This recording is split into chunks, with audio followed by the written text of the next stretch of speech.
très fière de vous recevoir ici avec Jean-Paul Moraison, territoire du centre social. Je remercie le Sporting, je remercie la FNAC et M. Bassini. Sans que ce partenariat ne soit pas possible non plus. Et tout ce projet, aujourd'hui on est dans la salle du Guémil, tout ce projet rentre dans la convention du e-sport comme je l'ai dit tout à l'heure, et ça rentre vraiment dans notre projet social, la volonté qu'on veut faire pour les jeunes au CCAS, avec des ateliers qui sont mis à disposition dans la semaine pour les jeunes du quartier, ou toutes les personnes, tous les jeunes qui veulent venir au CCAS. Donc je vais laisser juste la parole à Jean-Claude pour les précisions. Très bien. Donc oui, bonjour à tous. Donc effectivement, le centre social a inscrit dans son projet la pratique encadrée du e-sport, parce que nous pensons qu'aujourd'hui, dans l'ère numérique, il est très important que les jeunes des quartiers puissent bénéficier d'un équipement aussi important au sein du centre social, au sein des quartiers sud de la ville, donc quartiers prioritaires. Et donc bien évidemment, nous remercions encore chaleureusement le Sporting, Orange et la FNAC qui permettent qu'au sein de ce centre social, on puisse proposer ces activités. Donc ces activités, elles ont deux vocations. La première, c'est ce qu'on appelle le gaming, c'est-à-dire permettre à chaque jeune des quartiers de venir le vendredi et le samedi après-midi pratiquer les jeux vidéo et aussi avoir tous les jours, tous les soirs de la semaine, de 17h à 20h, en partenariat avec le Sporting, la FNAC et Orange, une pratique plus encadrée, plus professionnelle du e-sport. Parce que aujourd'hui, le e-sport, c'est pas seulement passer des heures devant son écran, c'est une véritable pratique sportive qui oblige à avoir une certaine hygiène de vie, qui oblige à des temps de repos, et cette pratique encadrée, pour nous, elle est importante.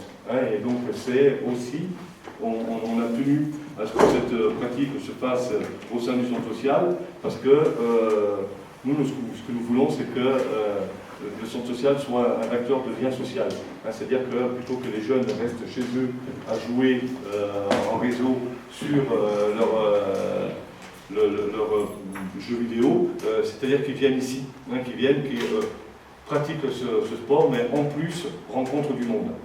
C'est véritablement notre volonté, et aussi avec le Sporting et les coachs du e-sport, c'est aussi travailler contre, bien sûr, se servir du numérique et se servir de tous les outils du numérique qui sont importants. Nous savons qu'aujourd'hui, à travers le numérique, c'est aussi des emplois qui se créent. Et donc, il s'agit de ne pas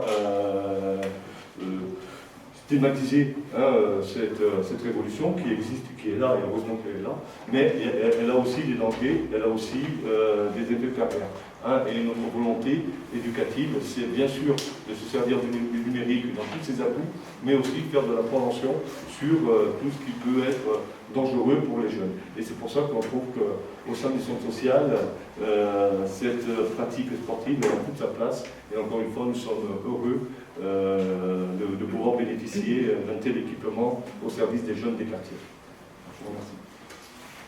Merci. Mesdames, Messieurs, merci pour vos prises de parole. Merci à nos partenaires, en particulier Orange et surtout la FNAC qui nous accompagne aujourd'hui. Alors pour ma part et pour le compte du club, je vais être assez synthétique et vous parler avant tout de la philosophie, puisque je céderai ensuite la parole à ma gauche. Tout d'abord Thomas Serré, notre directeur commercial, et Johan Louis, qui est le président de l'association Sporting Club Bastia, qui aujourd'hui avec la ville de Bastia est porteuse et son CCAS du projet. Mais aujourd'hui, notre présence ici, elle est primordiale, elle est très importante. Elle est très importante puisque c'est la concrétisation formelle d'un pan de notre projet pour ce qui concerne le e-sport. Alors quand je disais que je parlerais de philosophie, le e-sport n'est en fait que l'un des axes et des volets de la retranscription de notre politique, on va dire de territoire et de quartier, pour être dans le fil du temps et de plus en plus, on l'espère, au plus proche de notre public, des générations. Parce que Au-delà de tout ce qui se peut dire, quand le Sporting traverse les villages dans le cadre de son programme Paese Durquino, quand il traverse les villes via les quartiers, quand il reçoit des écoles, des centres culturels, sociaux dans son enceinte d'Armanchese, il est au plus proche de son public et ce public-là, c'est le même public que l'on retrouve le samedi dans les travées du stade Armanchese. Et alors il est pour nous très important d'aller, non pas toujours attendre qu'il vienne nous rencontrer, mais plutôt aller à son rencontre.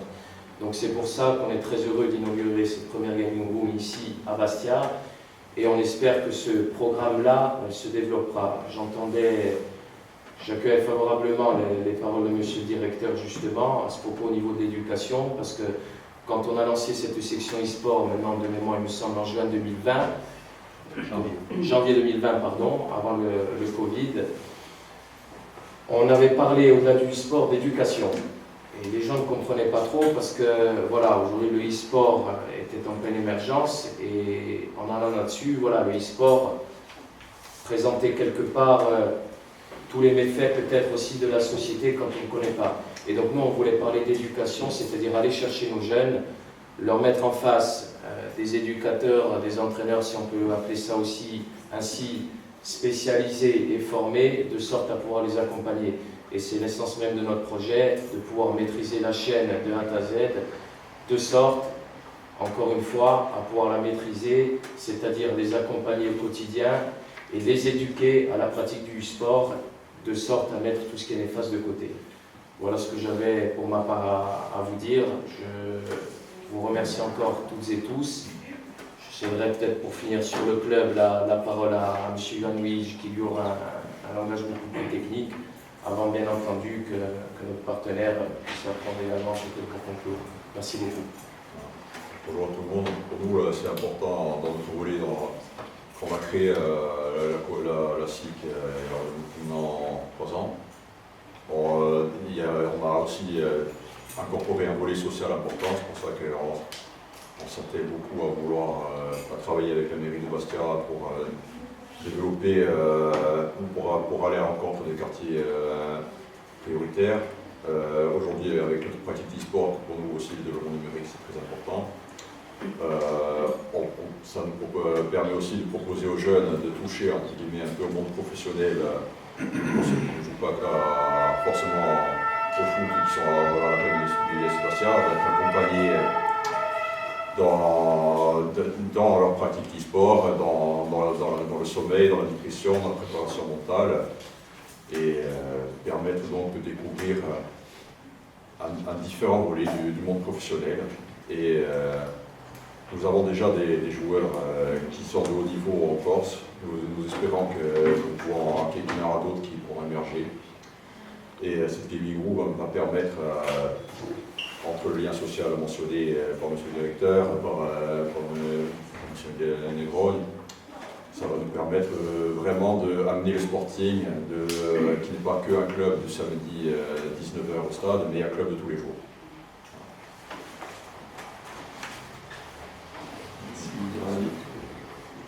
Alors, je vais compléter le propos après vous avoir exposé la philosophie du projet pour entrer dans les détails pratiques.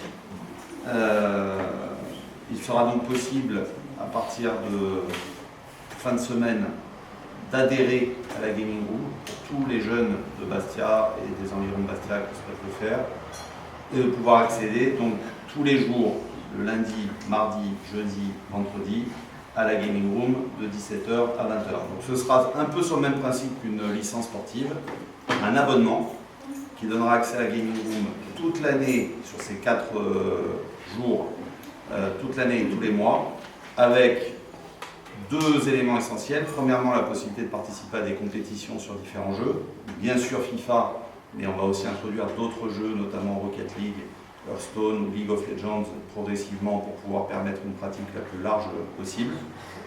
Et parallèlement à ça, d'être accompagné par nos coachs, puisqu'on a 2 collaborateurs aujourd'hui qui sont salariés au niveau du club pour gérer la section e-sport, qui interviennent à temps partiel pour nous sur des thématiques d'accompagnement, donc 2 coachs qui interviendront sur tout ce qu'on a évoqué tout à l'heure, à savoir la préparation en amont des compétitions, la nutrition, l'accompagnement sur le sommeil et la bonne consommation des écrans. C'est pour ça qu'on veut réduire la pratique à maximum 1 heure par jour et par licencié à la section e-sport.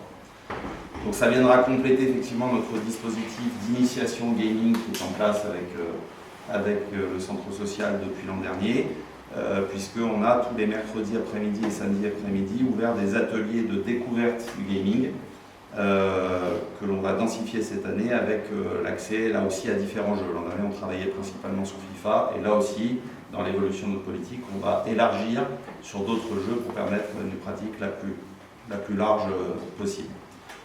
Voilà, donc on précisera bien sûr tous ces éléments-là à travers de nos différentes communications, notamment sur les réseaux sociaux du club et sur les modalités d'adhésion.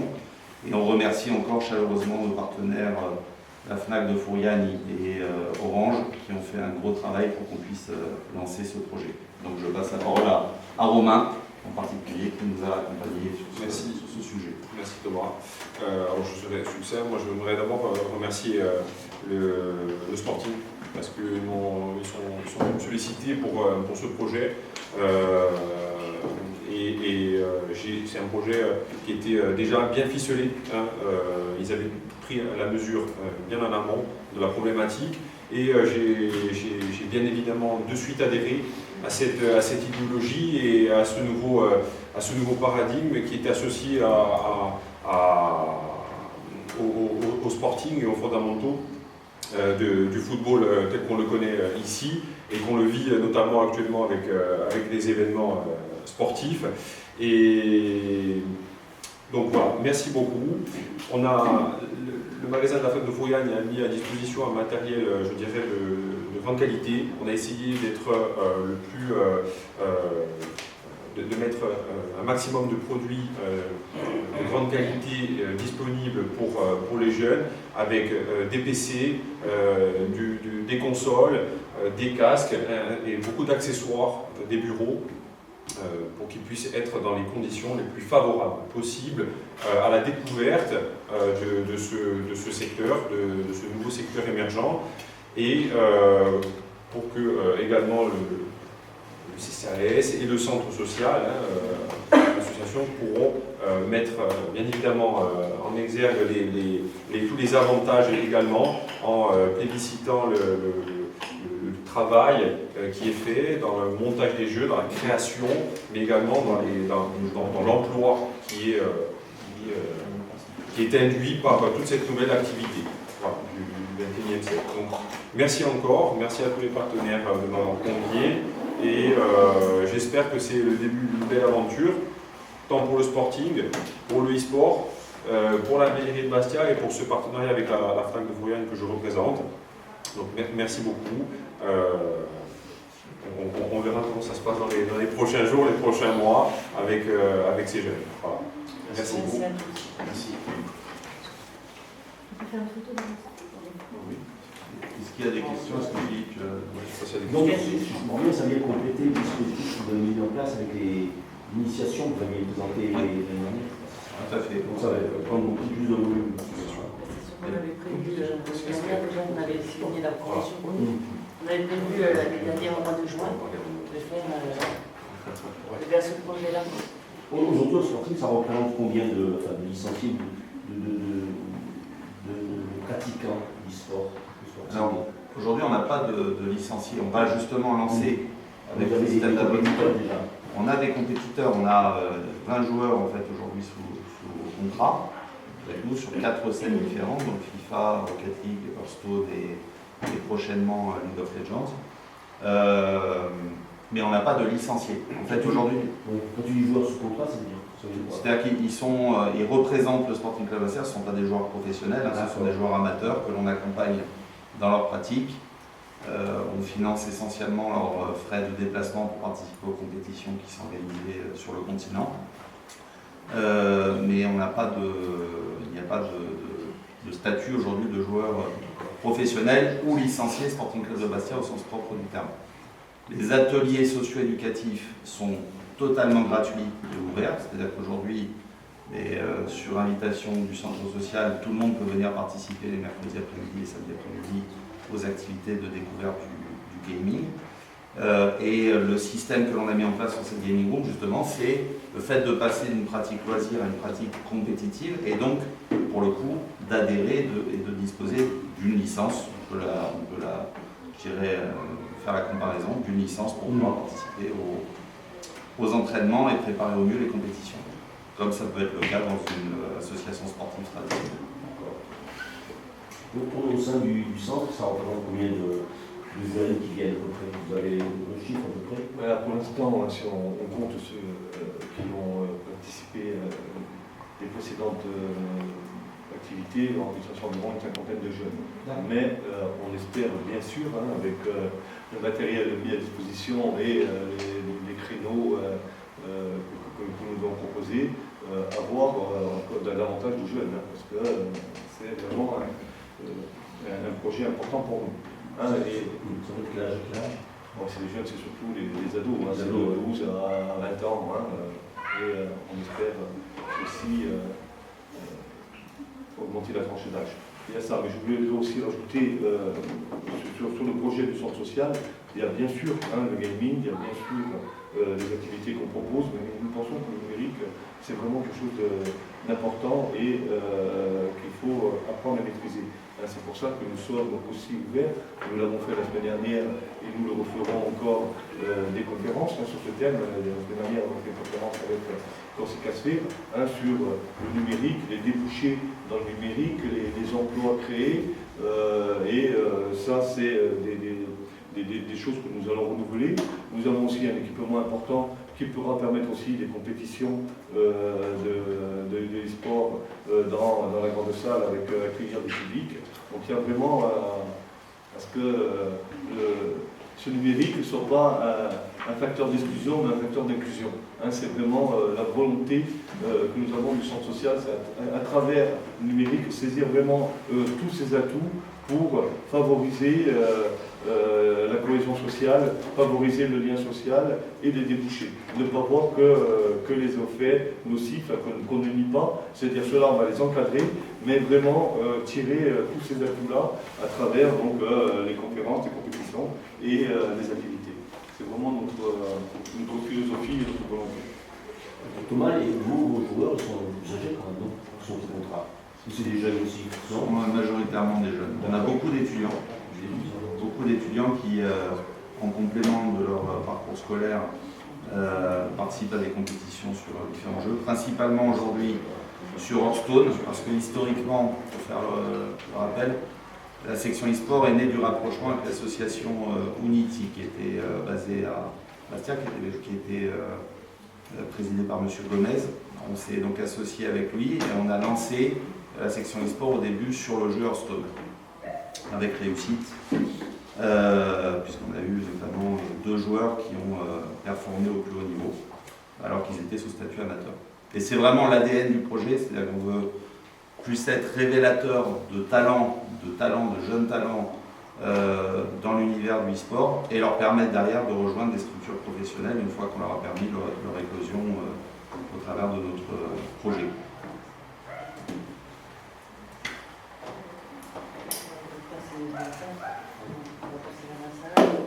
Allez, merci à tous.